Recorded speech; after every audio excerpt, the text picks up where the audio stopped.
She heard the man she loved say it with her own ears, that no man at his level wanted to be seen with an obese woman.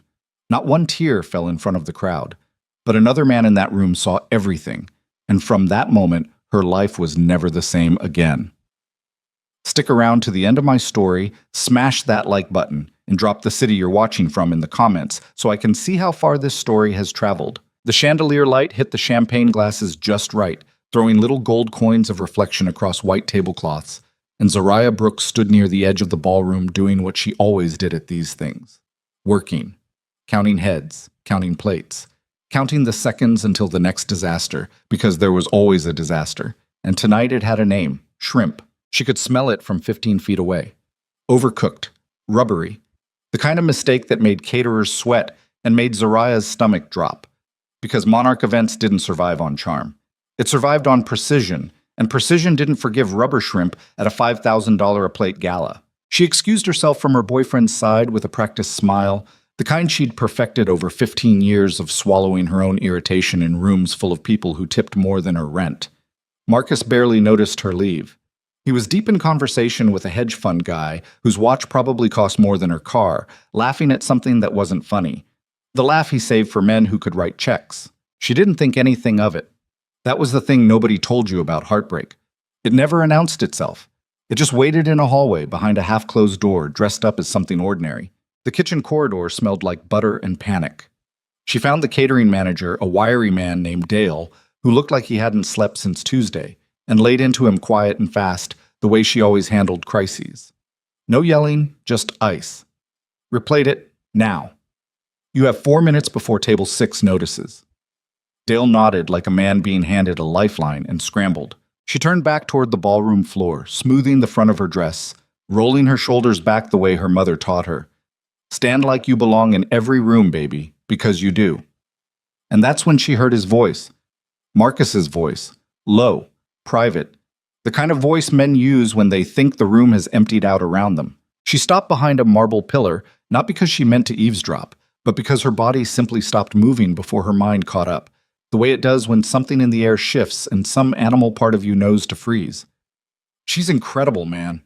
Smart as hell. Built that whole company from nothing.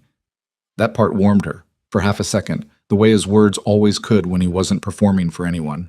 Then the other man, she didn't recognize the voice, some private equity type with a laugh like gravel, said something she'd remember the exact shape of for the rest of her life.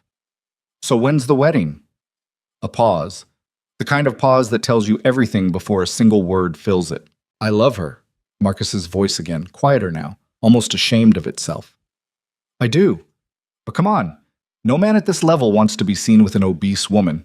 You know how it looks. The board dinners, the press photos. It's not about her. It's optics.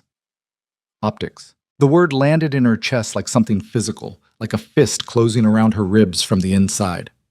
Zariah didn't move. She didn't gasp, didn't choke, didn't do any of the things people do in movies when their whole world quietly caves in. She just stood there, one hand flat against the cool marble pillar, breathing through her nose, counting. The way she counted everything, plates, minutes, heartbeats. Counting because counting was the only thing keeping her upright. No man at this level. She thought about the 4 years, the night she'd stayed up redesigning his investor decks because his own team couldn't make them sing. The dinners she'd planned around his allergies before he even remembered to mention them. The way she'd shrunk herself in conversations at his work events, laughing softer, talking less, making herself digestible in every way except the one he apparently still couldn't stomach. She thought about her body. The body that had carried her through 2 business failures and 1 spectacular success. The body her grandmother used to hold and say, "You come from women who take up space, and don't you dare apologize for it." The body she had, after years of therapy and tears and learning to look in mirrors without flinching, finally, made a kind of peace with. Apparently peace wasn't contagious. Apparently it didn't matter how much peace she made with herself if the man holding her hand never made any with her at all. She didn't cry. That was the part that surprised even her. Some deeper, older version of herself took over. The version that had learned, a long time ago, in school hallways and family reunions and every room where she'd been the biggest woman in the darkest skin, that crying in public was a luxury she couldn't always afford. So she breathed. In through the nose, out through the mouth, slow, controlled, the way you'd talk down a different kind of crisis. She unclenched her jaw. She rolled her shoulders back again. Stand like you belong. And she turned around and walked back toward the ballroom floor like nothing at all had happened. She didn't look back at the pillar. She didn't look for Marcus. She walked straight past the bar, past a server holding a tray of replated shrimp that now, mercifully, looked edible, and out toward the terrace doors because she needed 2 minutes of cold air before her face betrayed what her voice never would. She didn't notice the man standing 8 feet away, half shadowed near the floor-to-ceiling windows, a glass of untouched scotch in his hand, watching her with an attention so quiet and so total that if she'd looked his way even once, she would have felt it like heat. Kwon Tae-hyun had seen a great many things in 36 years of life, most of them violent, some of them beautiful, very few of them honest. He had grown up in a world where every smile was a calculation and every handshake came with a hidden ledger. His family's name carried weight in 3 countries and fear in all of them, and he had learned from the time he was old enough to understand what his father actually did for a living that the most dangerous thing a person could ever show you was the truth. He hadn't meant to hear Marcus's conversation either. He'd been standing near the window working through a phone call he didn't want to take, and the words had simply arrived, uninvited, the way ugly things often do at beautiful parties. No man at this level wants to be seen with an obese woman. He'd felt something cold curl through his stomach, an old familiar disgust. Not at her, never at her, but at men like that. Men who measured a woman's worth in optics and angles, and what other powerful men might whisper behind closed doors. He'd watched her walk away. He'd expected tears. He'd expected her shoulders to fold inward, the way people's bodies do when something inside them breaks. Instead, he watched her spine straighten. He watched her chin lift a fraction of an inch, almost imperceptible, the kind of movement only a man trained to read micro-expressions for a living would catch. He watched a woman absorb a wound that should have leveled her, and instead of crumbling, she'd simply kept walking, chin up, pace even, not one single tear allowed to fall in front of 300 strangers who would have loved nothing more than a story to whisper about over their dessert course. He found that he could not stop looking at her. It wasn't attraction, not yet, not exactly. It was something stranger and more dangerous than that. It was recognition. He knew what it cost to walk through a room wearing armor. He'd been doing it his entire life, smiling at men he wanted to put in the ground, shaking hands with people who'd betray him before the ink dried on whatever deal they'd just signed. He recognized, in the rigid line of her shoulders, a fellow soldier. He set his scotch down on a passing tray, untouched, and for the first time in longer than he could remember, Tae-hyun found himself wanting to follow someone simply to make sure she was all right. Not because it served a deal, not because it served his family's endless chess game of alliances and debts, but because something in him, some part he'd thought had calcified years ago, refused to let her walk into that cold terrace air alone with a wound like that. He didn't follow her. Not that night. He understood, with the same precision that let him read a room full of armed men and know exactly which one would draw first, that a woman like that did not want to be seen breaking. So he let her have her 2 minutes of cold air and her private grief.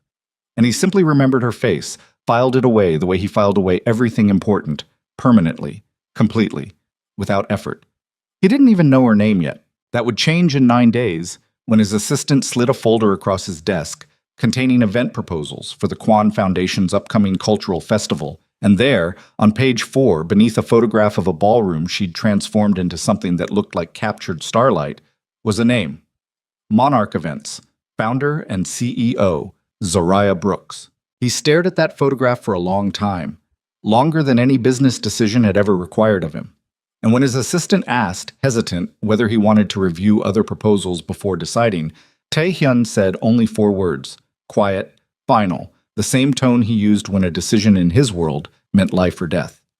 This one, only her. Outside on the terrace, 2 weeks earlier in the story, but only minutes earlier in the timeline that mattered, Zariah finally let herself breathe. Really breathe. The kind of breath that shakes on the way out. She gripped the stone railing with both hands and looked out over the lit-up skyline of a city that had never once asked her permission to keep moving, keep grinding, keep proving herself. She thought about going back inside and confronting Marcus right there, in front of God and the hedge fund guy and 300 witnesses. She thought about the version of herself that would have done that 10 years ago. Loud, furious, unafraid of a scene. But that version of her had learned, the hard way, that men like Marcus didn't actually feel shame. They felt inconvenienced. And she refused to hand him the satisfaction of watching her become a spectacle over a truth he'd clearly believed for longer than he'd ever admitted. So instead, she pulled out her phone, texted her best friend and business partner Tasha. "Something's wrong. I'll explain tomorrow, leaving in 20. Fixed her lipstick in the dark reflection of the terrace glass, and walked back inside one final time, smiling at every face that turned toward her, working the room like the professional she'd built herself into being, brick by brick, year by year, rejection by rejection. She found Marcus near the bar. She told him she had a migraine, which wasn't technically a lie. Her skull did feel like it was being slowly crushed in a vice, and she let him kiss her cheek and say he'd call a car for her later, like the gentleman he performed so well in public and so rarely in private. She drove herself home, alone, the way she'd end up doing most things from that night forward. She didn't cry until she was 3 blocks from her apartment, parked at a red light that took entirely too long to change, both hands gripping the steering wheel like it was the only solid thing left in a world that had just quietly, efficiently removed the floor from beneath her feet. She didn't know, sitting there with mascara running in dark rivers down her cheeks, that 9 days from now, a folder would land on a desk halfway across the city. She didn't know that a man with a face like carved stone and a family history soaked in things she couldn't yet imagine had watched her walk away from her own humiliation with more grace than the room deserved, and had decided in some quiet, unspoken corner of himself that he was not going to forget her. She didn't know any of it.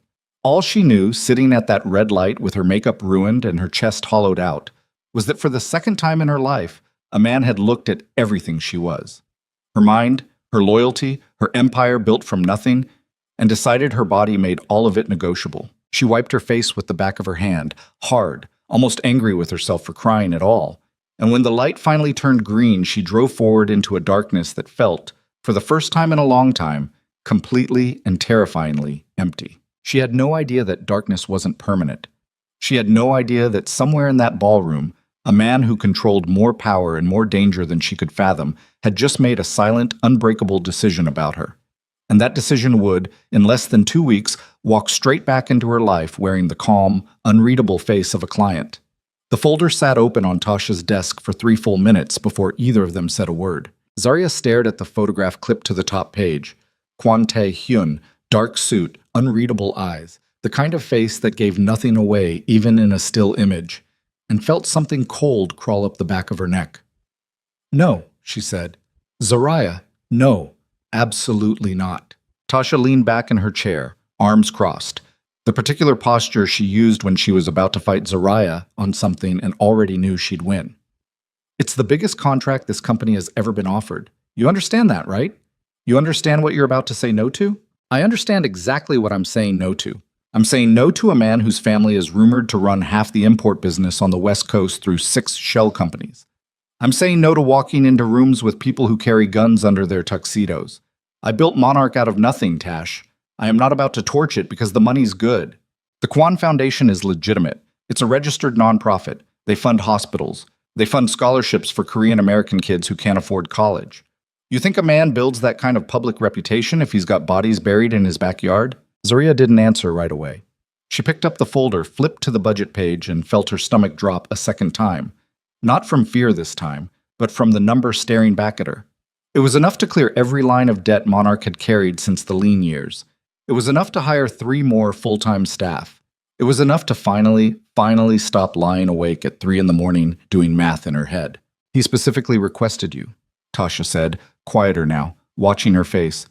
"Not the company, you, by name."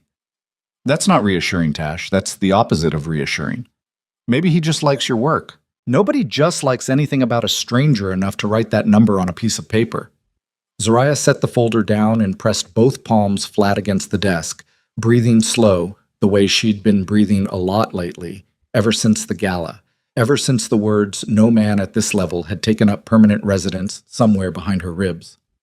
"I don't trust it." "You don't trust anything right now. You haven't since Marcus." The name landed in the room like a dropped glass. Zarya's jaw tightened. "Don't." "I'm not trying to start anything. I'm just saying, you've turned down 2 events this month that were perfectly fine because you didn't like the vibe of the client. You canceled drinks with Renee twice. You haven't called your mother back in 11 days, and I know that because she called me asking if you were okay." Tasha's voice cracked just slightly, the careful professional mask slipping for half a second to show the friend underneath. "You're not okay, Zariah. And I get why. But you can't let what he said turn you into someone who's scared of every good thing that walks through the door." Zariah's eyes burned, hot and sudden, and she hated it, hated how close to the surface everything still was 3 weeks later. "I'm not scared," she said, and even she could hear how thin it sounded.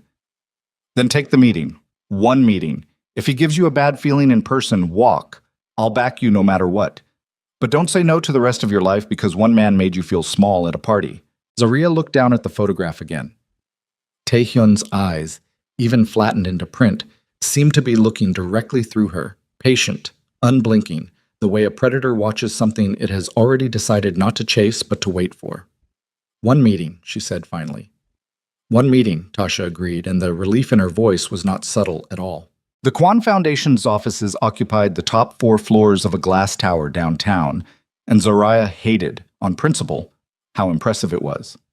Hated the marble, hated the floor-to-ceiling windows, hated the receptionist who looked at her with an expression of polite, practiced neutrality that Zariah had learned over 15 years in events usually meant "I have been told someone important is meeting with you, and I am dying to know why." She was led into a conference room on the 40th floor that overlooked the entire skyline, and she made herself sit instead of stand, made herself breathe evenly, made herself remember every ounce of armor she'd built over the years. "You belong in every room." She repeated it in her head like a prayer that wasn't a prayer, just a fact she had to keep reminding her body of. The door opened at exactly 2 o'clock. Not a minute early, not a minute late. She would learn later that this was simply who he was, a man who treated time the way he treated everything else, with absolute control. Kwon Tae-hyun was taller in person than his photograph suggested, and harder to read in a way that unsettled her immediately. He didn't smile when he entered. He didn't perform warmth the way most clients did, the practiced charm of people who wanted something from her, and knew flattery usually got them there faster. He simply walked to the head of the table, set down a single folder, and looked at her with an expression she couldn't categorize. Not predatory, not cold, but assessing. Like he was confirming something he already believed. "Ms. Brooks," he said. His voice was low, accented faintly, controlled in the same way his movements were controlled. "Thank you for coming." "Mr. Kwan?" She kept her tone professional, flat, the voice she used for difficult clients and worse contracts. "Your assistant said you specifically requested Monarch events. I'd like to understand why." He sat. He didn't answer immediately, which she found more unnerving than if he'd lied smoothly the way most men did. "I attended a gala 3 weeks ago," he said finally. "You designed it. The lighting, in particular. Most event designers in this city use the same 3 lighting templates and call it customization. Yours was different. It told a story before a single guest sat down. It was true. It was also not the full answer, and she knew it the second the words left his mouth. There was a flicker behind his eyes, something held back, something deliberately unsaid. "That's not the whole reason," she said. A pause. The kind of pause that told her she was right. "No," he admitted. "It isn't." "Then what is?" He looked at her for a long moment, long enough that she felt the urge to fill the silence and forced herself not to, a trick she'd learned from a decade of negotiating with difficult vendors. Whoever speaks first in a silence usually loses. "I respect competence," he said finally. "I have very little patience left for anything else." It wasn't the answer she expected. It also wasn't the whole truth. She could feel that much, the way you feel a draft from a door that hasn't fully closed. But it was enough, for now, to move forward on. She opened her own folder, spread her notes across the table, and for the next 40 minutes, the two of them spoke almost entirely about logistics, guest counts, cultural programming, the specific traditions he wanted honored, the budget allocations, the security requirements that made her pause. "Security requirements like this," she said, tapping the page, "aren't normal for a cultural festival." "My family draws attention," he said simply. Not all of it welcome. She wanted to push. She wanted to ask him directly, "Is it true, what they say about your family? Should I be worried about anything beyond seating charts?" But something in his face told her the question would close a door she wasn't ready to close yet. So instead she nodded, made a note, and moved on. By the end of the meeting, against every instinct she'd walked in with, she found herself believing she could work with this man. Not trusting him, not yet, not even close, but believing professionally that he would be precise, demanding, and fair. It was more than she could say for most of her clients. "I'll have a full proposal within the week," she said, standing, gathering her folder. He stood as well, and for the first time since she'd entered the room, something shifted in his expression. Not quite a smile, but close to it, a softening around the eyes that hadn't been there before. "Ms. Brooks," she paused at the door. "The shrimp at that gala," he said. "It was overcooked." She froze. Her hand stayed on the door handle, her heartbeat suddenly loud in her own ears. There was no reason at all, for him to mention something that specific unless, "I'm sorry," she said carefully. "Nothing." His expression closed back up, smooth and unreadable as it had been when he walked in. "An observation. I'll see you next week." She left the building with her pulse still elevated, replaying the comment over and over in the elevator, in the car, in the 15 minutes it took to drive back to her own office, trying to decide whether it was an innocent remark about catering or something far more deliberate. She didn't know yet that he'd been standing 8 feet away from her on that terrace. She didn't know he'd watched the whole thing. All she knew was that something about that comment had reached straight past every wall she'd built and touched a nerve she thought was buried too deep for any stranger to find. The festival planning consumed the next 6 weeks of her life, and somewhere in the rhythm of site visits and vendor calls and 3 a.m. emails about traditional dance formations, Zoraya found herself looking forward to her meetings with Taehyun in a way that frightened her more than anything else happening in her life. He never flirted. That was the strange part. He never complimented her appearance, never lingered too long on a look, never did any of the things men usually did when they wanted something from a woman beyond her professional skill. He argued with her. He challenged her budget allocations, pushed back on her timeline, questioned her choice of vendors with a precision that would have offended her coming from anyone else, but instead felt, oddly, like respect. Like he was taking her seriously enough to fight her on the details, instead of simply nodding along the way most clients did. "This florist," he said one Tuesday afternoon, tapping a page of her proposal with one finger, "is charging triple market rate. She's the best in the city for the specific arrangements your mother's foundation requested. You want authentic, you pay for authentic. I want value, not the same thing. You want both. I'm telling you, you can't have both at this price point without sacrificing quality somewhere else. And I'm not willing to sacrifice quality on a project with your family's name attached to it."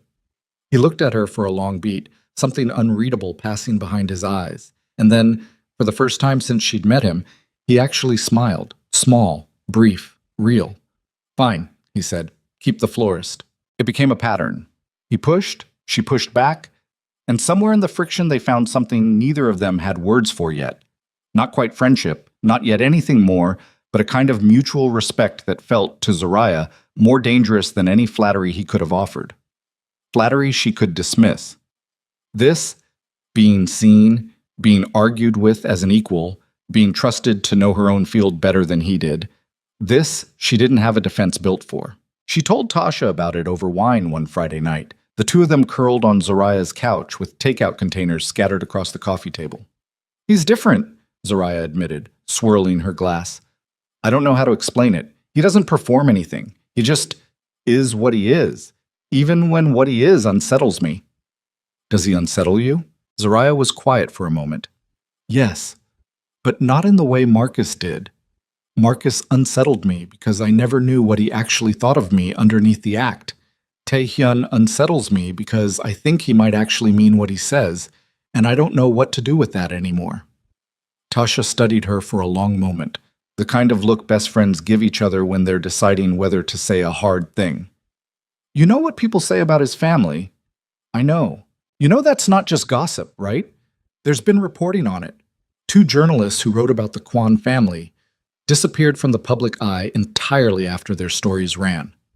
Not killed, nothing that obvious, just gone.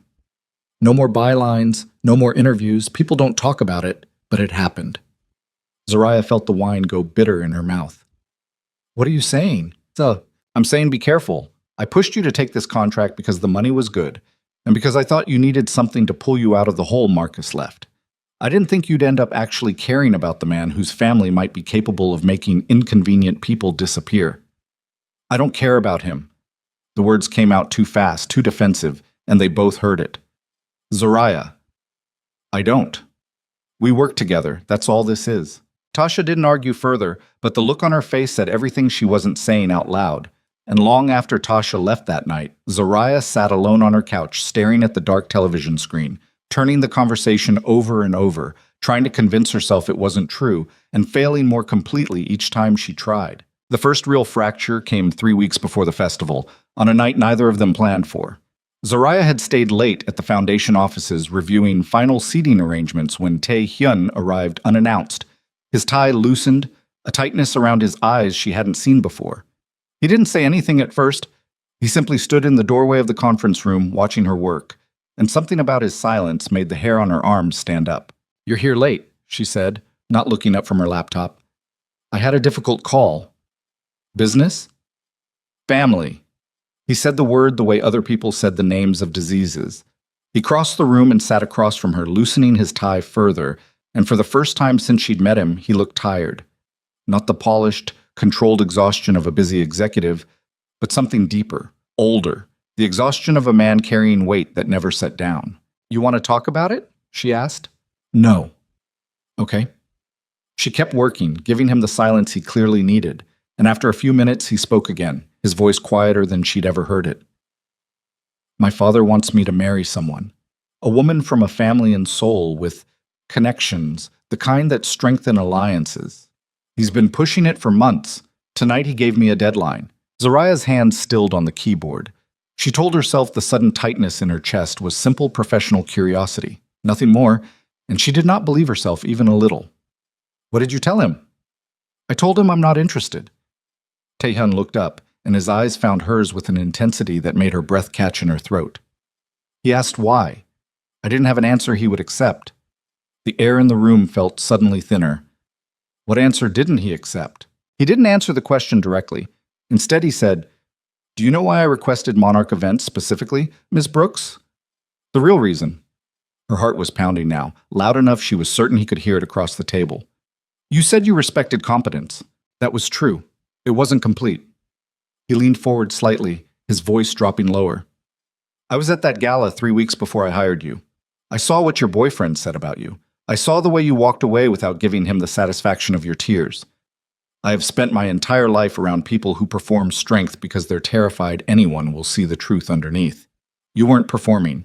You were simply strong. I had never seen that before, not once, not from anyone." Zariah felt the floor tilt beneath her, the careful walls she'd spent weeks reinforcing cracking down the middle in an instant. "You heard that?" "I heard all of it." "Why didn't you say something sooner?" "Because you needed someone to see your competence before your pain. I didn't want to be one more man who only valued you for what you'd survived." His jaw tightened, something raw moving across his face that she'd never seen from him before. Not the controlled mask of the businessman, not the careful negotiator, but something closer to the man underneath, exposed and uncertain. "I should have told you weeks ago. I'm telling you now because my father is forcing a decision I refuse to make, and I find I cannot make it while lying to you about why." Zariah stood up so fast her chair scraped hard against the floor. "Wait, stop. You're telling me you've known this whole time, every meeting, every argument about florists and seating charts. You knew exactly what happened to me and you said nothing." "I was protecting—" "Don't!" Her voice cracked, sharp and furious, 3 weeks of carefully held composure finally breaking loose all at once. "Don't tell me you were protecting me. You don't get to decide what I needed protecting from. I have spent the last 6 weeks thinking I was building something professional with you, something I could actually trust, and the entire time you were sitting there knowing the worst night of my life and letting me walk around exposed without telling me you'd seen it. I didn't know how to tell you without it becoming about pity, and I refused." "It's not about pity. It's about honesty, Taehyun. It's about basic respect, and you don't get to skip that step just because you decided unilaterally what was best for me." She was breathing hard now, her hands trembling slightly at her sides. Every old wound from Marcus suddenly wide open again, bleeding into this new betrayal, the two collapsing together into one furious, exhausted ache. "I trusted you. Do you understand that? After everything, I actually let myself start trusting you. And now I find out the foundation of this entire, whatever this is, was built on something you hid from me. I am telling you now. Because your father gave you a deadline, not because you wanted to. Don't dress this up as honesty when it's convenience. The room went silent. The kind of silence that has weight, that presses down on your chest until breathing itself becomes an act of will. Tae-hyun's face had gone pale, his composure cracking in a way she'd never witnessed, and for a moment neither of them spoke. The air between them thick with everything neither of them had said for 6 weeks. "You're right," he said, finally, quietly. "It was convenience. I'm not going to pretend it wasn't, but that doesn't make what I said about you untrue. I have never respected anyone the way I respect you. I have never wanted anything the way I want to keep being in the same room as you, even when you're furious with me, even now." Zoraya grabbed her bag off the table, her hands shaking too hard to properly zip it closed. "I need to leave." "Zoraya, don't." She turned at the door, and the look on her face stopped him cold, something fierce and wounded and absolutely finished negotiating. "I can't do this again. I can't be the woman who finds out, after the fact, that the man standing in front of her has been keeping pieces of the truth from her the entire time. I did that with Marcus. I am not doing it again. I don't care how different you think you are from him. Right now, in this moment, you did the exact same thing he did. You decided what I deserved to know, and you decided it without me." She left. She didn't look back at his face, didn't let herself see whatever expression had settled there, because she knew if she looked, some traitorous part of her would want to stay and forgive him before she'd even fully process the betrayal. She drove home in silence. No music, no phone calls, just the hum of the engine and the violent churn of her own thoughts. And somewhere around the third red light, she finally let herself cry. Not the careful, controlled tears she'd allowed herself after the gala, but something messier, angrier, grief and fury tangled together until she couldn't separate which wound she was crying for anymore. By the time she reached her apartment, she had made a decision. She would finish the festival. She was a professional, and Monarch's reputation meant more than her bruised heart. But she would build a wall around herself so high and so absolute that no man, not Marcus, not Taehyun, not anyone who came after, would ever again get close enough to surprise her with the truth she should have been told from the start. She did not know, lying awake that night staring at her ceiling, that the wall she'd just sworn to build was about to be tested by something far more dangerous than a withheld confession. That somewhere across the city, Tae-hyun's father had already set something into motion that would force father and son into open conflict, and that conflict would not stay contained behind the foundation's glass walls. It would spill directly into the one place Zoraya had sworn, just hours earlier, to never let anyone in again. 3 days later, a black car she didn't recognize was waiting outside her office when she arrived for work, and the man who stepped out of it was not Tae-hyun at all. The man who stepped out of the car was older, silver at the temples, dressed in a suit that fit too perfectly to be anything but expensive, and he moved like someone who had never once in his life been told no. "Mrs. Brooks."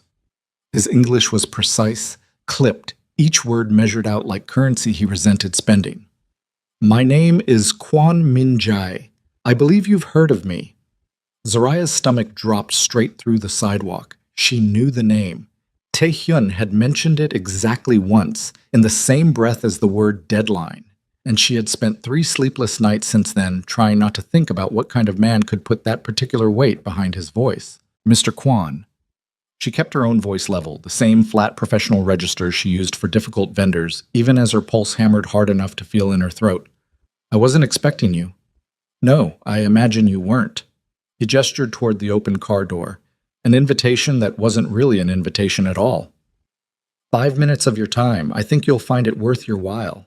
Every instinct in her body told her to refuse, to turn around, walk back into her own building where there were witnesses and cameras and the ordinary safety of daylight. But some colder, more strategic part of her, the part that had survived 15 years of running a business in rooms full of men who underestimated her, understood that whatever this man wanted to say, she needed to hear it. Information was the only weapon she had right now, and walking away meant walking away blind. She got in the car. The interior smelled like leather and expensive cologne, and Min-jae sat across from her with his hands folded in his lap, watching her with an expression that reminded her uncomfortably of his son. That same unreadable stillness, except where Taehyun's had felt like restraint. His father's felt like a held weapon. My son is fond of you, he said without preamble. More fond than is wise. I don't think that's any of your business. Everything my son does is my business, Miss Brooks. That is the nature of the world he was born into, whether he enjoys it or not. Min Jae's gaze didn't waver. I'll be direct. I know about the conversation in the conference room 3 nights ago. I know he told you things he shouldn't have. I know you left angry. Good. That anger is useful to both of us. Zariah's jaw tightened. Are you having him followed? I am having him protected. There is a difference, though I don't expect you to understand it. He leaned forward slightly, and for the first time something like genuine intensity entered his voice. Let me explain something about my world that my son, in his romantic optimism, has not bothered to explain to you. We have enemies, Ms. Brooks. Real ones. Families who would very much enjoy seeing the Kwan name weakened, embarrassed, made vulnerable. A son who attaches himself publicly to a woman outside acceptable circles. A woman with no protection, no family connections, no understanding of the dangers that come with our name. That is not romance. That is a liability with a heartbeat. The words hit harder than she expected, landing in the same bruised place Marcus's words had landed weeks earlier, and she hated that this stranger had found the exact nerve so quickly. If you're trying to scare me off, she said, her voice steadier than she felt, you should know I don't scare easily. I'm not trying to scare you. I'm trying to inform you because I respect competence enough to believe you deserve the full picture before you make a decision that could cost you everything. He reached into his jacket and produced a folder, smaller than the one she'd been handed weeks earlier, but somehow heavier in her hands when he passed it across the seat. Open it. Her fingers trembled slightly as she opened the cover. Inside were photographs, surveillance photographs, grainy and clearly taken from a distance, of her apartment building, her car, the coffee shop 2 blocks from her office where she stopped most mornings. Time-stamped. Recent. Some only days old. Her blood went cold. Who took these? A rival family. The Cho organization, to be precise. They've been watching you for the better part of a week, ever since word reached them that my son has taken a personal interest in you. They are not, I assure you, interested in your safety the way I am. You're telling me people are watching me, following me, and your solution is to show me photographs that prove it instead of, I don't know, doing something to stop it. My solution, Min Jae said, his voice hardening, is to ask you to walk away from my son before this becomes something neither of us can contain. You have a business, a family, a life you built with your own hands, against considerable odds, I'm told. I am offering you the chance to keep all of it intact. He paused, letting the silence stretch, the same negotiating tactic his son used, and she realized with a sick lurch that of course it was he'd taught him. Or you continue this, and I cannot guarantee what happens to you, to your business, to the people you love, when the Cho organization decides you've become more than a curiosity. Zariah closed the folder, her hands not quite steady, and forced herself to meet his eyes, despite the fear clawing up her spine. Does Taehyun know you're doing this? No. Then he's going to find out, and when he does, I don't think it's going to go the way you're hoping. Something flickered across Min Jae's face. Not quite worry, but close to it, the first crack she'd seen in his composure. My son has spent his entire adult life trying to prove he can build something separate from what I built. A foundation, charity, the illusion that our family can be redeemed through good works and public smiles. I indulge it because it serves us and because I love him, despite what you may think of me after today. But I will not allow that illusion to get him killed over a woman he has known for 6 weeks.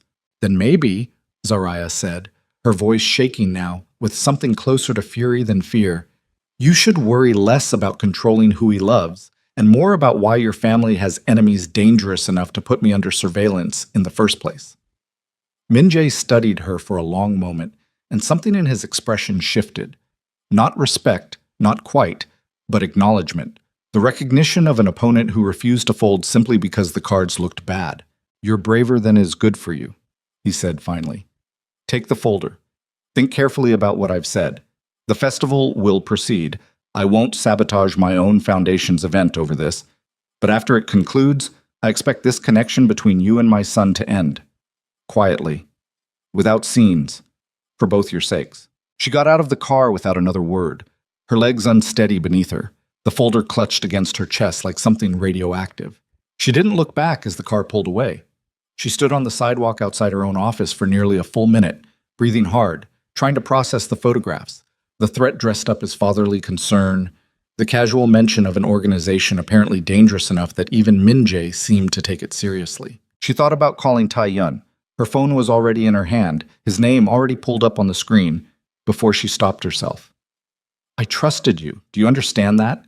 After everything, I actually let myself start trusting you, and now I find out the foundation of this entire thing was built on something you hid from me. Her own words from 3 nights ago echoed back at her, and she felt the bitter irony settle into her stomach like a stone. She had walked out on him for keeping secrets. And now here she was, standing on a sidewalk holding photographs of her own life under surveillance, debating whether to keep yet another secret, because some old, exhausted part of her didn't know how to ask for help without believing it made her weak. She put the phone back in her bag. She walked into her office, sat down at her desk, and stared at the folder for nearly 20 minutes before she finally locked it in the bottom drawer and forced herself to keep working because the festival was 12 days away. And 300 guests didn't care that her personal life had just collapsed into something out of a crime drama. She didn't tell Tasha either, not at first. She told herself it was because she didn't want to worry her, but the truth she wouldn't admit even to herself, was that saying it out loud would make it real, and she wasn't ready for any of this to be real. She avoided Tae-hun for 4 days.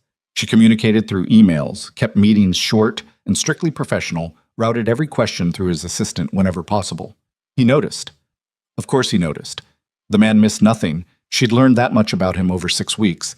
But he didn't push, didn't show up unannounced again, simply gave her the distance she'd demanded and let his silence sit there like an open wound neither of them would touch. It was Tasha who finally cracked the dam, catching Zoraya staring blankly at a seating chart for the 3rd time in an hour, her pen motionless over the same line of names.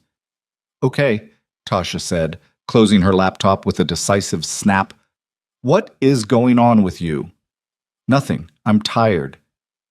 You've been tired for 4 days, and tired doesn't make you flinch every time a car door slams outside. I watched you do it twice this morning. Talk to me. Zarya hesitated, her hand still gripping the pen, and then, because she was exhausted, because she'd been carrying it alone for 4 days and the weight had become unbearable, she told her everything. The car, Min Jae, the folder, the photographs, the threat wrapped in fatherly concern. Tasha's face went pale, then furious in rapid succession. He showed you surveillance photos of yourself? From a rival crime family? Keep your voice down. Zaraya, this isn't a difficult client anymore. This is actual danger. Real, physical danger. Do you understand that? People who run surveillance on private citizens aren't bluffing about what comes next. I know. Do you? Because you're sitting here working on a seating chart like none of this is happening. What do you want me to do, Tasha? Cancel the festival 12 days out?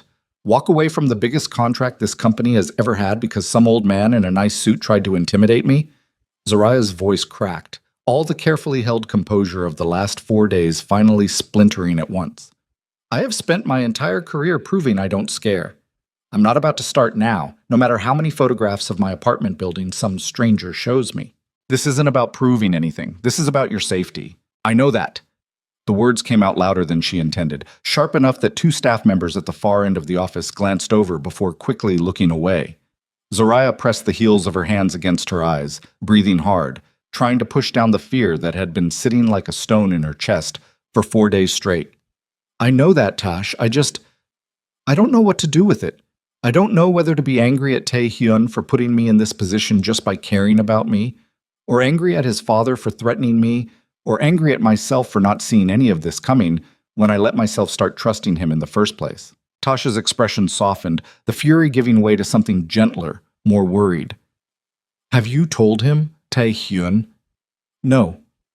Zoraya, I know what you're going to say.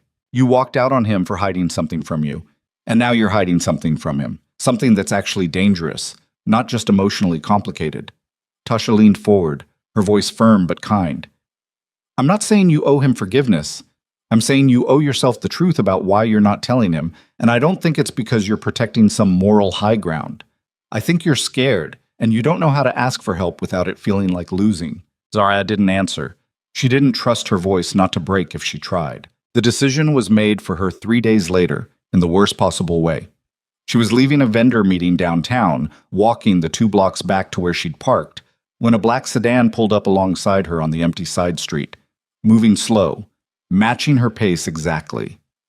Every instinct in her body screamed at once.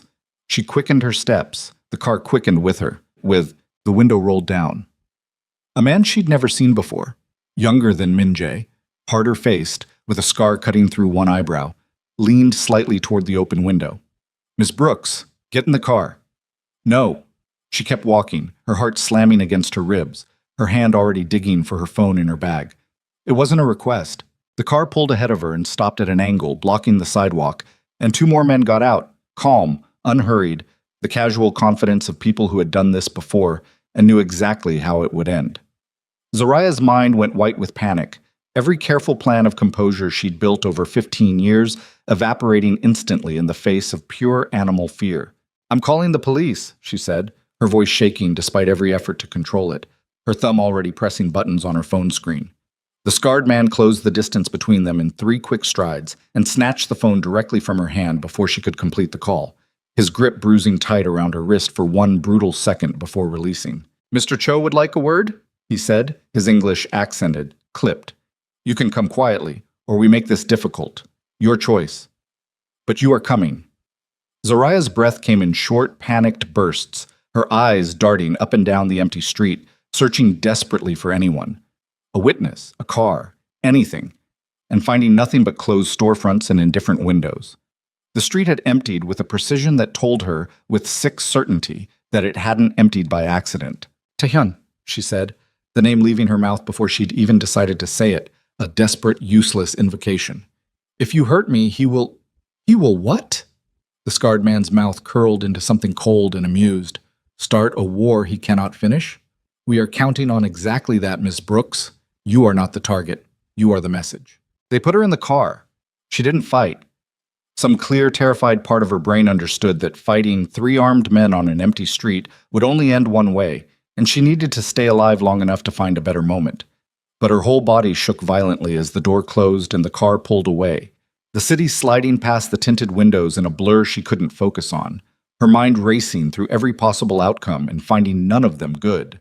They drove for nearly 40 minutes, deeper into the industrial outskirts of the city, until the car finally pulled into the loading bay of an empty warehouse, corrugated metal and rust, the kind of place that existed in nightmares and crime dramas, never in the actual life of a woman who planned charity galas for a living. They walked her inside at gunpoint, not pointed directly at her, but visible, holstered weapons worn openly enough to be a threat without a single word needing to be spoken, and into a small office space at the back of the warehouse floor, where a man sat behind a metal desk, watching her enter with an expression of mild, almost bored interest. "Miss Brooks." His voice was smooth, unhurried, nothing like the violence of the men who'd taken her. "Please, sit." She didn't sit.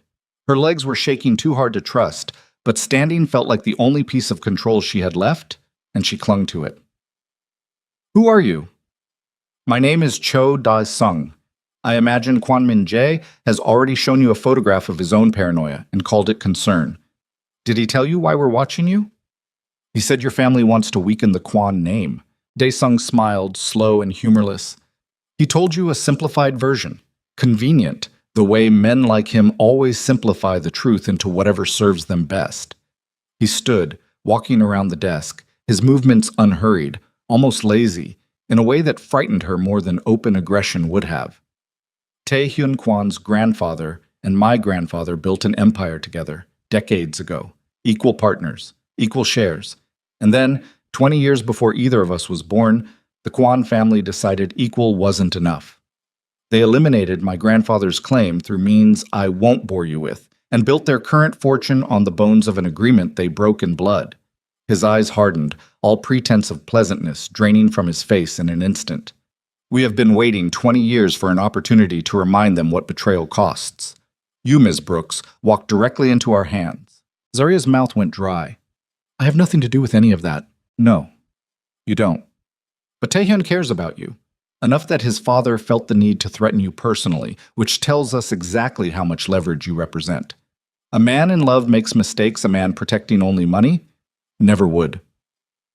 Dae-sung's gaze swept over her, calculating, cold. We're not going to hurt you, Ms. Brooks. Not today. Today, you're simply going to deliver a message. You will tell Tai Hyun Kwan that the Cho family remembers. You will tell him that his father's debt is due, and that we expect a meeting on our terms within 72 hours, or the next message we send won't be words. And if I don't deliver it, Dae-sung's smile returned, thinner this time, sharper. Then we'll find a more permanent way to make sure he understands. They released her 20 minutes later, dropping her 3 blocks from her own apartment with no explanation, no apology, simply a curt instruction to remember exactly what she'd been told. She stood on the sidewalk in the fading evening light, her whole body trembling, her mind a roaring static of fear and fury and disbelief that her own quiet, ordinary life had somehow tipped sideways into something this dangerous in the span of a single afternoon. She didn't call Tasha. She didn't go home. She got into a cab and gave the driver the address of the Kwan Foundation's offices, her hands shaking so badly she could barely hold her own phone, and the entire ride there she rehearsed and discarded a dozen different ways to say what had just happened to her, none of them adequate, none of them capturing the raw terror still coursing through her veins. Tae-hyun's assistant tried to stop her at the security desk, explaining he was in a closed meeting, but Zoraya pushed past with a force that surprised even herself. And when she threw open the conference room door, every head in the room turned toward her at once. Tae-hyun at the head of the table, mid-sentence, his expression shifting instantly from surprise to alarm the moment he saw her face. "Everyone out," he said, not taking his eyes off her. The room emptied in seconds. The moment the door closed, Zoraya's legs finally gave out, the adrenaline that had been carrying her collapsing all at once, and she had to grip the back of a chair to keep from sinking to the floor entirely. Tae-hyun crossed the room in 3 strides, his hands hovering near her shoulders, not quite touching, his voice low and urgent. "What happened? Zoraya, what happened to you?" "Your father," she said, her voice breaking apart with every word, "showed me surveillance photos of my apartment 4 days ago and told me to walk away from you or your enemies would make me a target. I didn't tell you. I didn't tell anyone but Tasha because I was angry and stubborn, and I didn't want to need anyone's protection." Her breath hitched, the words tumbling out faster now, unable to stop them. "And today 3 men pulled me off the street and took me to a warehouse, and a man named Cho Dae-sung told me his family has been waiting 20 years to make your family pay for something your grandfather did. And he told me to tell you they want a meeting in 72 hours, or the next message they send won't be words." Tae-hyun went absolutely still, the color draining from his face in a way she'd never seen, his hands finally landing on her shoulders, gripping hard, his eyes scanning her face, her arms searching for injury with a desperation that cracked through every layer of control he'd ever shown her. "Did they hurt you? Zoraya, look at me. Did they touch you? Did they—" "I'm fine. They didn't hurt me. They just—" Her voice broke completely, tears finally spilling over after hours of holding them back. "They took me, Tae-hyun. They put me in a car and took me to a warehouse and told me your family's debt is due.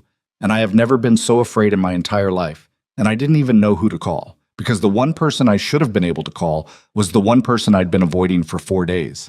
Tae-hyun pulled her against his chest without a word, his arms wrapping around her with a force that felt less like comfort and more like a man trying to physically shield her from a danger that had already breached every wall he thought he'd built to protect her. She felt him shaking, actually shaking, this controlled, unreadable man trembling with a fury so deep it had no outlet yet. And for one suspended moment, neither of them spoke at all, just held on, the only solid thing in a world that had just torn itself apart around them. "I'm going to kill him," Tae-hyun said finally, his voice low and flat and absolutely without performance, the most frightening thing she'd ever heard him say precisely because of how calmly he said it. "Cho Dae-sung, I'm going to kill him myself. No." Zoraya pulled back, gripping his arms, forcing him to look at her. "No, that's exactly what he wants. He wants you reckless. He wants you to walk into whatever trap comes next blind with rage. Because a man like that doesn't need to win a war, he just needs you to make one fatal mistake. He took you, Zoraya. He put his hands on you to send a message to me. I know.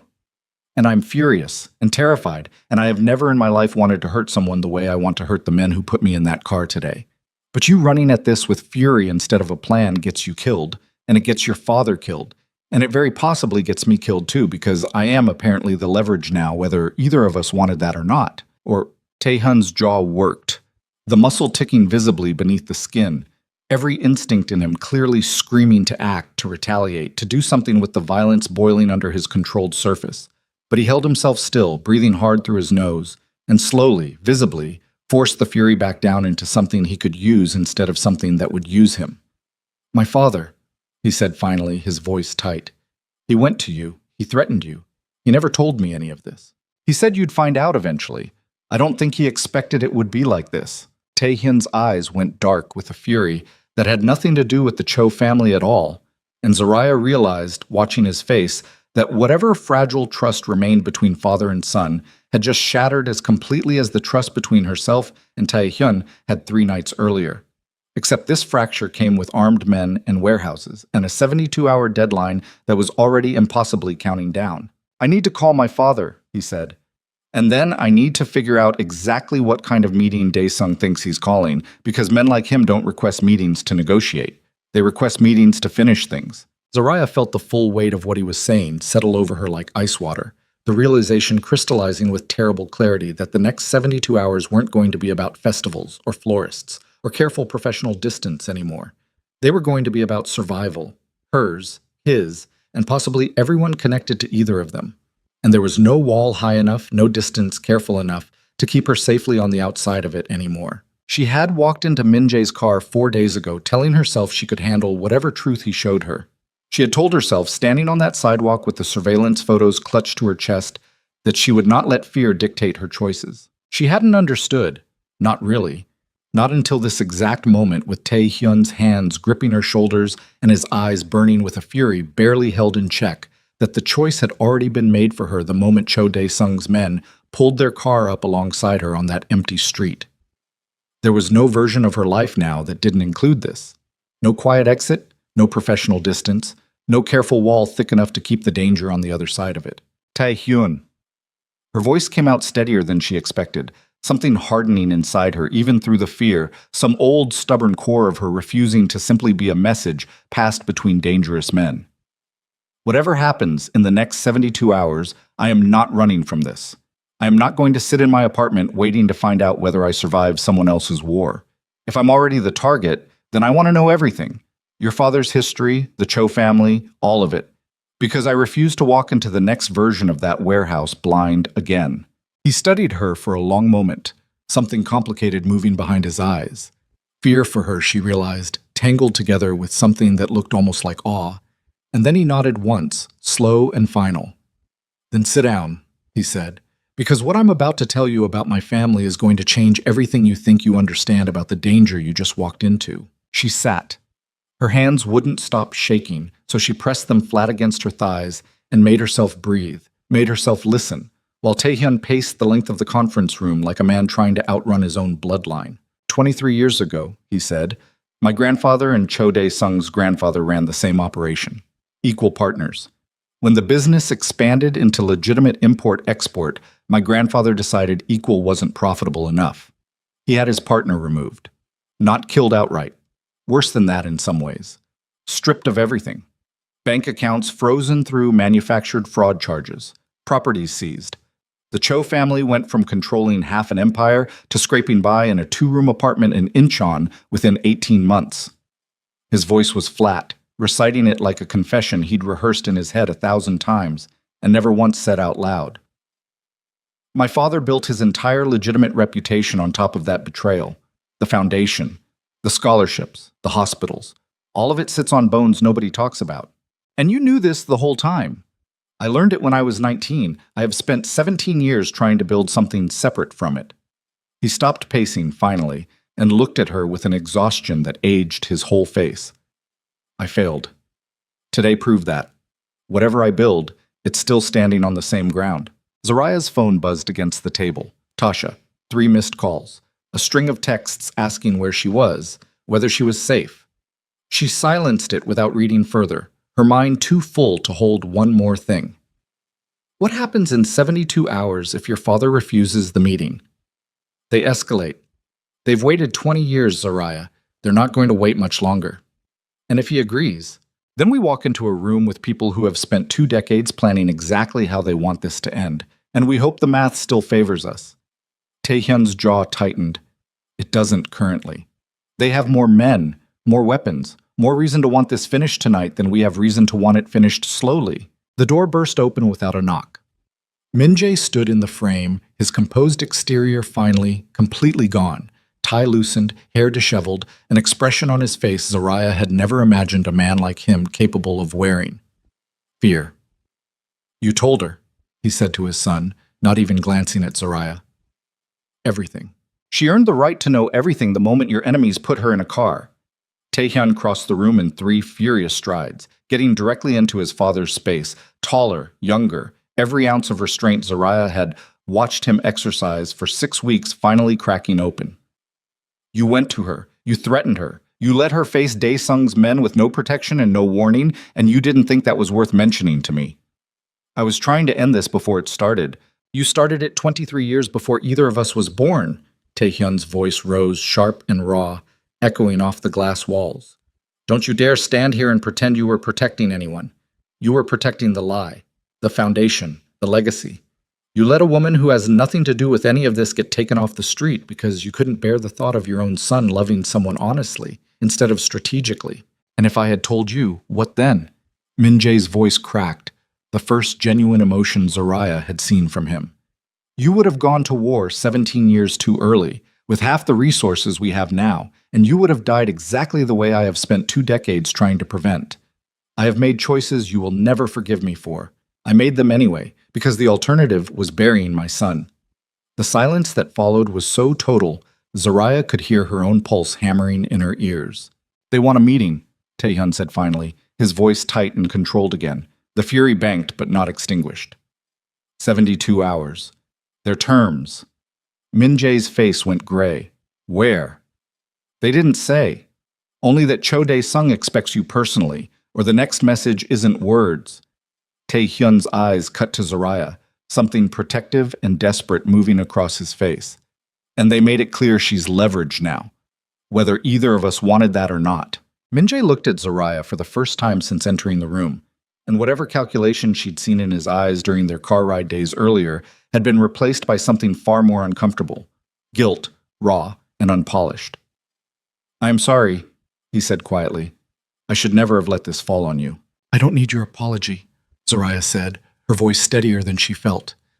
I need a plan that doesn't end with me dead in a warehouse, or him. She gestured at Taehyun, getting himself killed trying to fight a war you started before either of us was born. They moved her that night to a property outside the city, one of the foundation's holdings registered under a shell name even Min-jae's own accountant struggled to trace back to him. Tasha came with her, refusing to be left behind, arriving with a duffel bag and a face white with barely controlled panic. You're telling me, Tasha said, pacing the length of the safe house's kitchen at midnight, that an actual crime family kidnapped you off a public street 4 hours ago, and the plan now is to sit in a house in the woods and wait? The plan is to figure out what Daesung actually wants before anyone walks into a meeting that gets them killed. Zariah sat at the kitchen table, a cup of tea going cold in front of her, untouched. He didn't have to let me go today. He could have hurt me, kept me, done 100 things worse than what he did.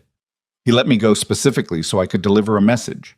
That means he wants something negotiable. Men who only want blood don't bother with messages. You're analyzing your own kidnapping like an event logistics problem. It's the only way I know how to survive being terrified, Tash. I count things. I plan things. If I stop doing that for even a second, I'm going to fall apart completely, and I don't have time to fall apart right now. Tasha's anger softened into something closer to heartbreak, and she crossed the kitchen to grip Zariah's hand hard across the table. I'm not going anywhere, whatever this turns into. In the next room, Taehyun stood over a table covered in documents. Old shipping manifests, financial records decades out of date, photographs of men neither of them had ever met, all of it pulled from a security archive his father had kept buried for 20 years. He hadn't slept. Zariah could see it in the set of his shoulders when she finally walked in around 2 in the morning, the tea long abandoned, unable to sleep herself with the image of that warehouse office still looping behind her eyes every time she closed them. You should rest, he said without looking up. So should you. I can't. He finally looked at her, and the exhaustion etched into his face made her chest ache. Every version of this I run ends one of 2 ways. Either my father walks into that meeting and they kill him to finish what they started 20 years ago, or I go in his place and they get exactly what they actually want, the heir, not the old man who can no longer run anything. There's a third option. There isn't, Zariah. I've spent 6 hours looking. There's always a third option. You just haven't found it because you're trying to solve this the way your family always solves things. With force, with leverage, with somebody ending up dead. She pulled a chair across from him and sat, forcing him to meet her eyes. Daesung doesn't actually want a war. 20 years of careful surveillance, patient waiting, calculated leverage. That's not the profile of a man who wants chaos. That's the profile of a man who wants restitution. He wants what was taken from his grandfather. Money. Standing. Maybe public acknowledgement of what your grandfather did. If that's true, there's a version of this meeting that ends with both families walking out alive. Taehyun stared at her for a long moment, something shifting behind his exhausted eyes. Not quite hope, but the shape hope might take in a man who'd forgotten how to expect it. You think we can negotiate with him? I think you've spent your whole life assuming this could only end in blood because that's the only language your family ever taught you. I'm telling you there might be another way, if anyone's willing to actually try it, instead of just preparing for war. And if I'm wrong, if I walk in there with an offer of restitution and he kills me anyway, then I lose someone I have spent 6 weeks falling for despite every single reason not to, she said, her voice cracking slightly on the admission, the first time either of them had said it plainly. And I am not interested in losing you to a fight that doesn't have to happen the way everyone assumes it has to happen. The room went still. Taehyun reached across the table and took her hand, his grip tight, almost desperate. And for a moment, neither of them said anything at all. The weight of the admission settling between them heavier than any business proposal or family secret had ever been. I have never, he said finally, quietly, had anyone fight for a version of my life that doesn't end in violence. Everyone around me has only ever planned for the worst outcome. You're the first person who's tried to plan for something better. That's because everyone around you grew up believing violence was inevitable. I grew up believing every problem has a solution if you're stubborn enough to find it. Maybe it's time someone applied that to your family instead of just my seating charts. The meeting was set for the following evening, at a neutral location Daesung's people selected. An abandoned shipping terminal at the edge of the harbor. Chosen, Min-jae explained grimly, because it offered no easy ambush points and clear sight lines in every direction. The kind of location men chose when they wanted both sides to feel equally exposed and equally cautious. Zariah was not supposed to be there. Taehyun had been explicit about that, his voice sharp with a fear he rarely let show, insisting she stay at the safe house with Tasha and the 2 security men Min-jae had finally, belatedly, assigned to her protection. She went anyway. She told herself it was strategic, that if negotiations stalled, having the one piece of leverage Daesung actually wanted present and visible might shift the calculus, prove she wasn't hiding, prove neither of them were afraid. She told herself a dozen reasons that all sounded rational in her head, and felt, the moment the car pulled up to the terminal's chain-link gate, completely insane. The terminal was lit only by sodium floodlights, casting everything in a sick orange glow. Shipping containers stacked in uneven rows like a maze designed by men who understood exactly how to use shadow as a weapon. Min-jae stood at the center of the open lot, flanked by 4 of his own men, his posture rigid, his face carved from the same stone as his son's. Taehyun stood beside him, jaw tight, eyes scanning every shadow with the focus of a man counting exits. Across the lot, Cho Dae-sung emerged from between 2 containers with 6 men at his back, his expression unreadable in the orange light, his pace unhurried, deliberate. A man savoring 20 years of patience finally coming due. Kwon Min-jae, Dae-sung's voice carried easily across the open space. You came yourself. I'm almost impressed. You requested a meeting. I came to listen. To listen. Dae-sung's mouth curled into something cold. 20 years, and you finally want to listen. Zariah, watching from the car at the edge of the lot against every explicit instruction she'd been given, felt her heart hammering so hard it hurt. Her palm pressed flat against the window as she watched the 2 men face each other across 30 feet of cracked asphalt, the air between them thick enough to choke on. My son tells me you took someone important to him, Min-jae said. That was unnecessary. It was effective. You're here, aren't you? Daesung's gaze drifted past Min-jae, toward the car at the edge of the lot, and Zariah's stomach dropped as his eyes found hers through the windshield with unsettling precision. Ms. Brooks, I told you not to come. The car door beside her wrenched open before she could respond.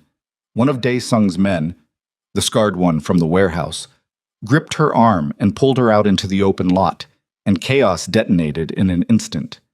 Taehyun moved before conscious thought seemed to catch up with him, closing the distance in a sprint that ate the 30 feet between them in seconds, and the scene shattered into something neither side had fully planned for. Min-jae's men drew weapons. Dae-sung's men mirrored them instantly, the click of safeties releasing cutting through the orange-lit air like gunfire itself. Zaraya felt the scarred man's grip tighten brutally on her arm, dragging her backward, and she twisted hard, every instinct screaming, driving her elbow back into something solid. His ribs, she'd realized later, the impact jarring pain up her own arm, and his grip loosened just enough for her to wrench free. Tae-hyun reached her half a second later, shoving her behind him with a force that nearly knocked her off her feet, his body angled to put himself directly between her and every weapon in that lot. "Stand down!" Min-jae's voice cracked across the chaos, sharp with command, and for one suspended moment nobody moved, 12 armed men frozen in a standoff that could detonate with a single twitchy finger. "You brought her into the middle of this," Dae-sung said, his voice low and furious now, all pretense of patience gone. "After everything I told her, after the warning I sent." "She came on her own," Taehyun snapped, his arm braced backward against Zaraya, keeping her pinned behind him even as his eyes never left Dae-sung. "She's not part of this. Let her leave, and we finish what your message demanded. She's the only reason your father is even standing here listening instead of sending men to bury me before I can speak." Dae-sung's eyes were hard, glittering with 2 decades of rehearsed fury finally finding its moment. "She stays. Everyone stays. We finish this tonight, one way or another." Zarya's pulse roared in her ears, her whole body shaking with adrenaline and terror in equal measure, but underneath the fear something else was rising. A cold, clear fury of her own, the same fury that had carried her out of that gala months ago without a single tear shed in public. "Then let me speak," she said, her voice cutting across the standoff before Tae-hyun could stop her, stepping out from behind him despite his hand grabbing for her arm. "Zaraya, no." She held Dae-sung's gaze across the lot, refusing to let her voice shake even as every part of her body trembled with adrenaline. "You said it yourself. I'm the reason he's standing here. So let me say something, and then decide if you still want this to end in blood."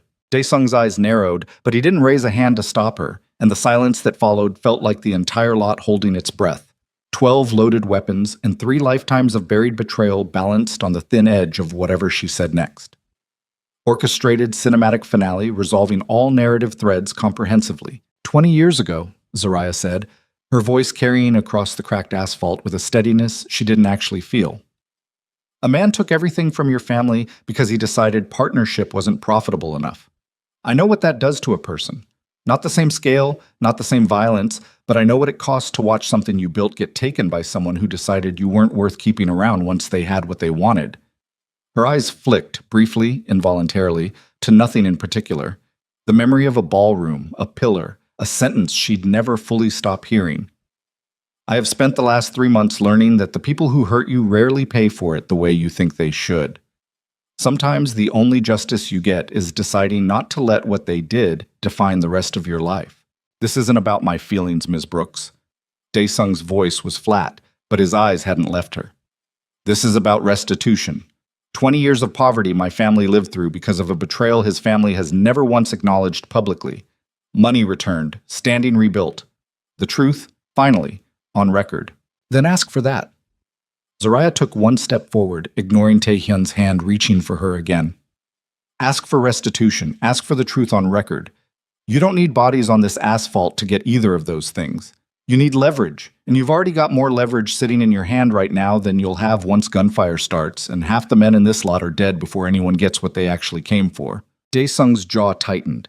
Behind him, his men hadn't lowered their weapons, but none of them had fired either, the standoff balanced on something that hadn't existed in that lot 2 minutes earlier. The possibility, however thin, of an ending that wasn't written entirely in blood. "You think a woman who plans parties for a living understands what restitution actually requires," Dae-sung said. "I think a woman who's rebuilt a business from nothing twice in her life understands exactly what it costs to ask for what you're owed, instead of just burning down the people who owe it to you." Her voice cracked slightly, the adrenaline finally catching up with her composure, but she didn't stop. Killing him tonight gets you a war with the rest of the Quan organization and every ally still loyal to that name. It gets you exactly the kind of attention that ends with you in a cell or in the ground within a year. But making him say it out loud, in front of witnesses, on whatever record you want, that you stand here today because of what his grandfather did, and that his family is going to pay for it for the rest of his life, that's not weaker than killing him. That's worse for him. That's a debt he carries every single day instead of a death he never has to think about again. The lot went silent except for the distant groan of the harbor, water slapping against the piling somewhere beyond the floodlights, and Min-jae's breath audible in the stillness. Ragged with something that looked, for the first time in this entire confrontation, almost like shame. She's right. Min-jae's voice broke the silence, hoarse, and every head in the lot turned toward him with surprise. I have spent 20 years telling myself the foundation, the charity, the public reputation, that it was redemption enough. It wasn't. It was a performance I gave myself permission to believe.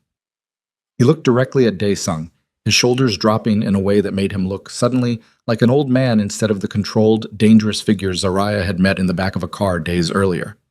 I will return what was taken, all of it, with 20 years of interest calculated by your own accountants if you don't trust mine. I will issue a public statement acknowledging exactly what my father did to yours, and I will do it not because a gun is pointed at my son, but because I am tired, genuinely, finally tired, of carrying a lie I should have corrected decades ago. Dae-sung studied him for a long moment, his expression unreadable, the floodlights casting deep shadows across a face that had clearly rehearsed this confrontation 1,000 times in his head and never once imagined it ending with words instead of bodies. My grandfather died believing this debt would never be paid, he said finally, quietly. He told me, before he died, that men like the Kwans only understand force, that patience was a luxury only the powerful could afford to wait out. His eyes moved briefly to Zaraya, something almost grudging in his expression. Apparently he was wrong about one thing. He wasn't wrong about your family's pain, Zaraya said, just about what it would take to finally end it. Dae-sung lowered his weapon first. The gesture rippled through his men in seconds, weapons dropping in a wave, and across the lot, Min-jae's security followed, the entire standoff dissolving not in gunfire, but in the strange, anticlimactic quiet of men who had spent the last several minutes preparing to die, and now had to figure out what to do with all that adrenaline instead. Taehyun's hand found Zaraya's, gripping hard enough to bruise, his whole body still trembling with the aftermath of terror he hadn't let himself feel until the immediate danger passed. You could have died just now, he said, low, only for her. Walking out there. You understand that. I understand that everyone in this lot could have died if somebody didn't say something. Her own hands were shaking now too, the adrenaline finally catching up to her, the cold harbor air suddenly biting through her jacket in a way it hadn't moments earlier. I wasn't going to stand behind a car and watch you walk into a war I had some chance of stopping.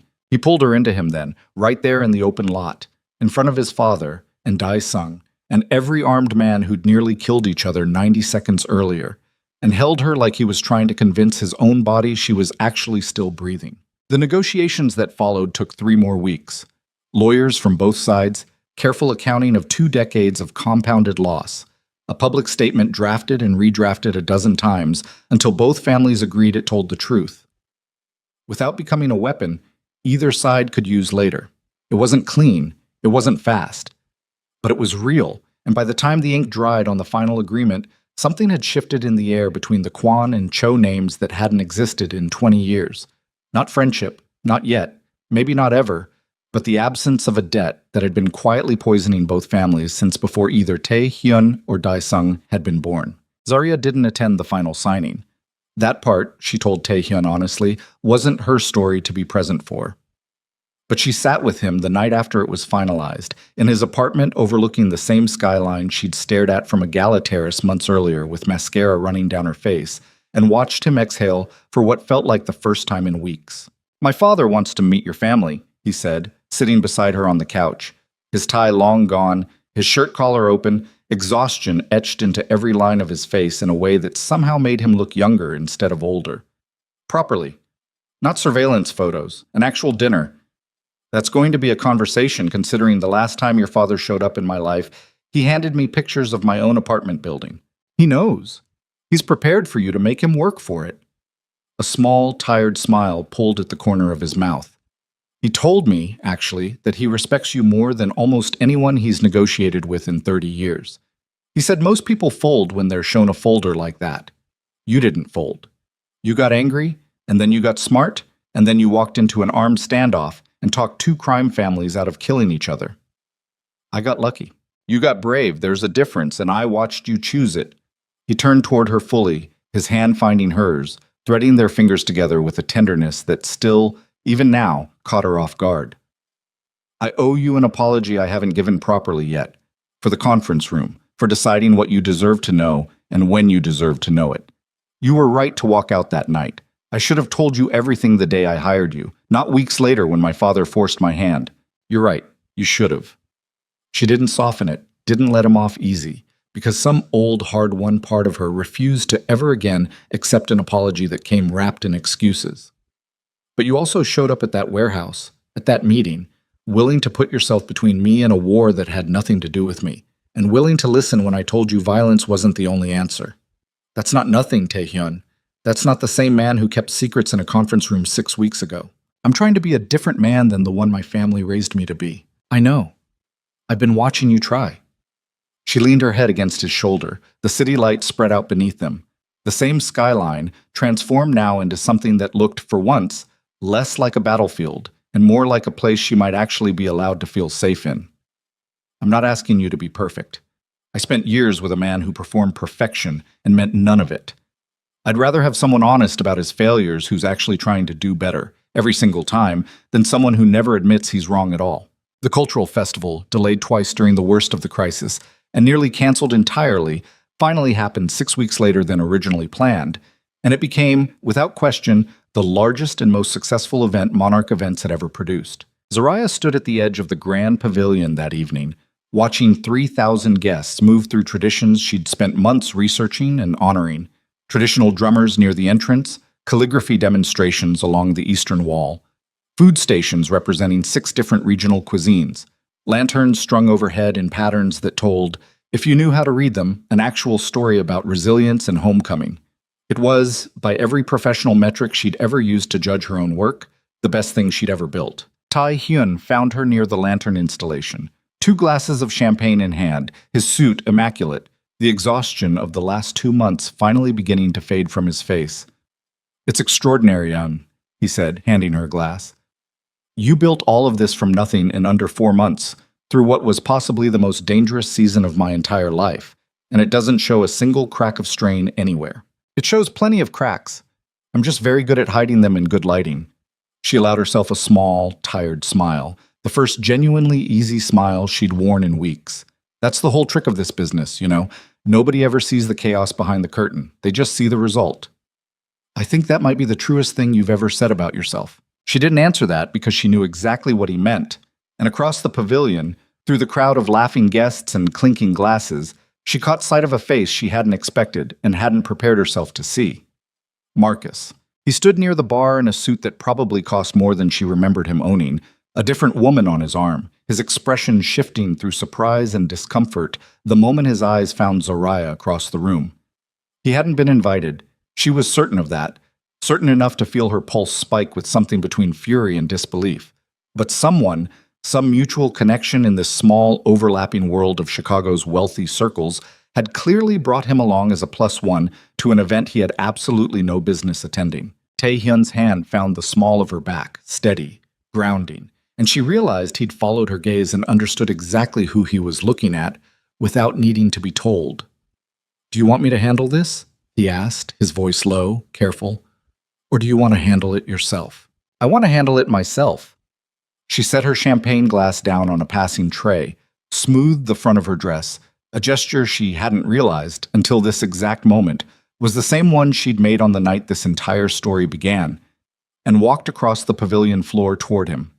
Marcus saw her coming and visibly braced himself, his date glancing between them with the polite confusion of someone who didn't yet understand what history was about to collide in front of her. Zariah. His voice was careful, performed, the same voice he'd used at 100 work events to navigate conversations he didn't actually want to have. This is incredible. Genuinely, you outdid yourself. I know. She didn't soften it, didn't dress it up with the kind of false modesty she used to perform for men who needed her to stay small to feel comfortable. I didn't come over here to talk about the lanterns, Marcus. His jaw tightened slightly. Look, if this is about the gala, it's not about the gala.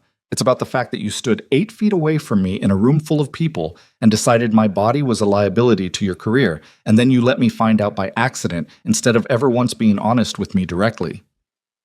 Her voice was even, controlled, years of swallowed anger finally finding a clean, deliberate outlet instead of an explosive one. I'm not angry anymore.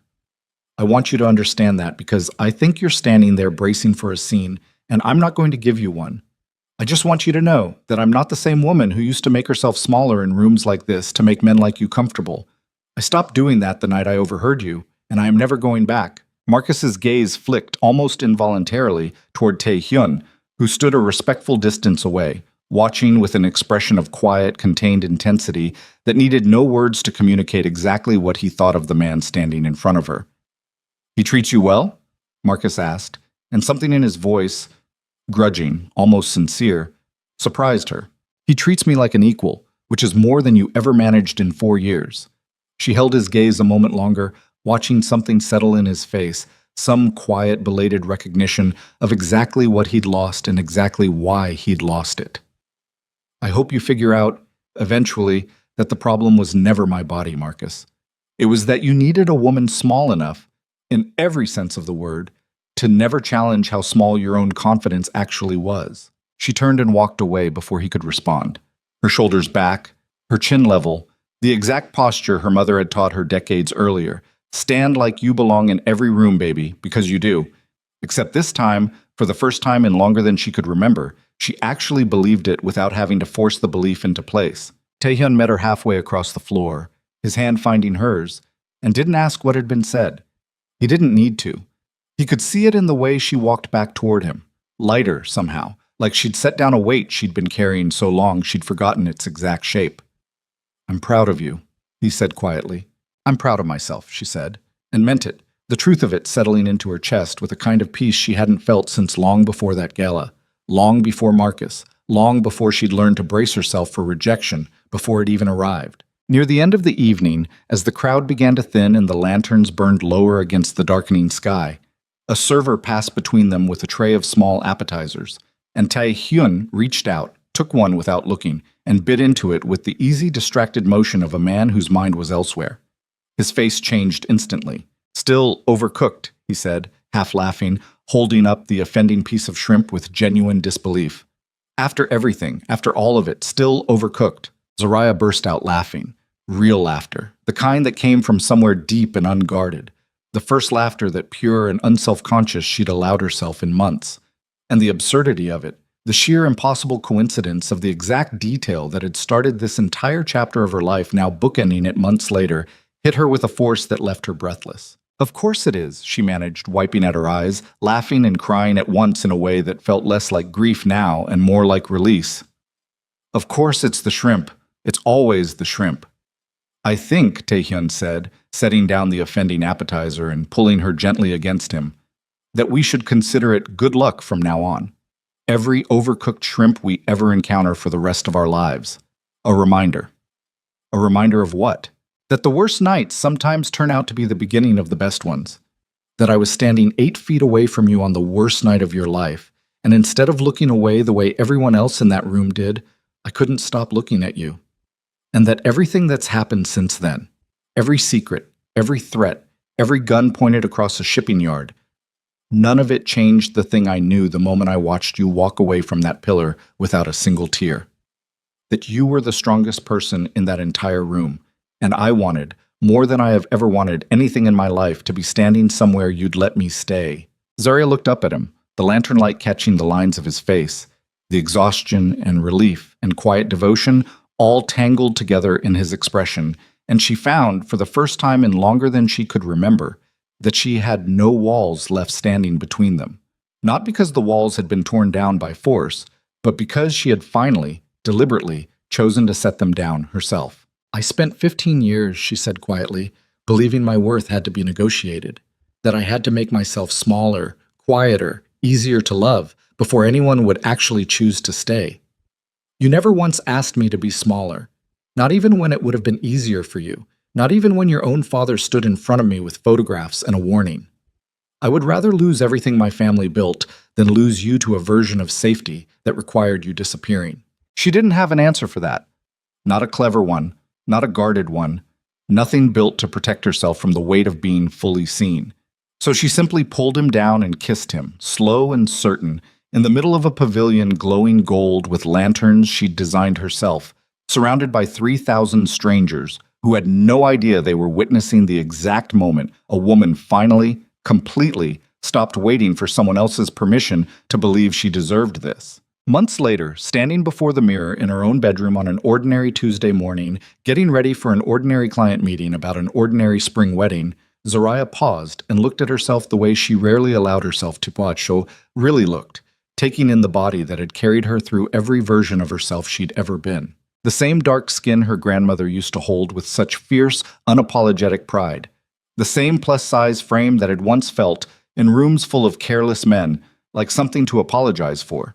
The same smile, a little more tired now from everything the last year had asked of her, but unmistakably, completely her own. Nothing about her body had changed. Everything about how she carried it had. She thought briefly about Marcus, and felt nothing sharper than a faint, distant pity. For a man who'd had something extraordinary standing right in front of him and had been too small himself to recognize it. She thought about Min Jae, who now called her twice a month, gruffly, awkwardly, to ask after the wedding business as though he'd appointed himself an honorary uncle without ever formally announcing it. She thought about Dae Sung, whose family's restitution checks arrived now on a quarterly schedule, and whose own daughter, she'd recently learned, had enrolled in one of the Kwan Foundation's scholarship programs, the slow, deliberate work of 2 decades of damage finally, patiently, being undone. And she thought about Tae Hyun, asleep still in the next room, a man who had walked into her life carrying more danger than she'd ever imagined possible, and who had also, somehow, taught her more about being fully seen than anyone in 34 years of trying to make herself easier to love. She didn't need anyone's acceptance anymore to know what she was worth. She'd spent a lifetime waiting for the world to measure her correctly, and somewhere between a gala, a warehouse, and a shipping yard full of loaded guns, she had finally stopped waiting. She picked up her phone, texted Tasha a single line, the Hendricks wedding flowers came in wrong, emergency meeting in 20, and smiled at her own reflection one final time before grabbing her bag and walking out into a Tuesday that was, in every way that mattered, entirely, finally, hers. The world could keep judging what it saw. She had stopped asking it to.